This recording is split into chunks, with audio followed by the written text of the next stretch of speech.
আমি সরে দাঁড়াতে চাই, যাতে রাজনৈতিক সরকার তার মতো করে তার প্রশাসন সাজিয়ে নিতে পারে। ঢাকা বিশ্ববিদ্যালয়ের উপাচার্য পদ থেকে আনুষ্ঠানিকভাবে পদত্যাগ করেছেন অধ্যাপক ডক্টর নিয়াজ আহমেদ খান। রোববার সকালে তিনি শিক্ষামন্ত্রী ডক্টর আনম এহসানুল হক মিলনের কাছে এই পদত্যাগপত্র দেন। শিক্ষা মন্ত্রণালয়ের সংশ্লিষ্ট কর্মকর্তারা এই তথ্য নিশ্চিত করেছেন। মন্ত্রণালয়ের সরকারি বিশ্ববিদ্যালয় শাখা 1-এর একজন কর্মকর্তা নাম প্রকাশ না করে জাগো নিউজকে বলেন, রোববার সকালে ঢাকা বিশ্ববিদ্যালয়ের উপাচার্য অধ্যাপক ডক্টর নিয়াজ আহমেদ খান শিক্ষামন্ত্রী ডক্টর আনম এহসানুল হক মিলনের কাছে পদত্যাগপত্র জমা দিয়েছেন।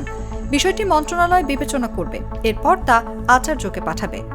আচার্য এই পদত্যাগপত্র গ্রহণ করলে তখন উপাচার্য পদটি শূন্য ঘোষণা করা হবে এবং পরবর্তী উপাচার্য নিয়োগ দেওয়া হবে। পদত্যাগপত্রে উপাচার্য ব্যক্তিগত ও প্রশাসনিক কারণ উল্লেখ করেছেন বলেও জানিয়েছেন শিক্ষা মন্ত্রণালয় ও ঢাবি উপাচার্য দপ্তরের কর্মকর্তারা। এদিকে ঢাবি উপাচার্যের প্রোটোকল অফিসার মোহাম্মদ ফিরোজও গণমাধ্যমকে বিষয়টি নিশ্চিত করেছেন। তিনি জানান, উপাচার্য শিক্ষামন্ত্রীর কাছে পদত্যাগপত্র জমা দিয়ে এসেছেন। মন্ত্রণালয় থেকে এখনো কিছু জানানো হয়নি। পদত্যাগপত্র গৃহীত হওয়ার পর বাকি প্রক্রিয়া সম্পন্ন হবে। ত্রয়োদশ জাতীয় সংসদ নির্বাচনের আগে সংবাদ সম্মেলন করে পদত্যাগ করতে প্রস্তুত বলে জানিয়েছিলেন ঢাবি উপাচার্য।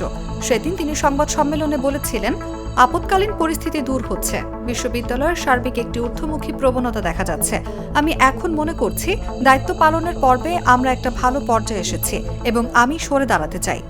আমি এটিকে আল্লাহর রহমত এবং ছাত্রদের মমতার একটি অংশ হিসেবে মনে করেছিলাম। সরকার আমাকে দায়িত্ব দিয়েছিলেন, আমি যতদূর পেরেছি আপনাদেরকে সাথে নিয়ে এখন একটি স্থিতিশীল অবস্থায় এসেছি। আমি সরে দাঁড়াতে চাই, যাতে রাজনৈতিক সরকার তার মতো করে তার প্রশাসন সাজিয়ে নিতে পারে।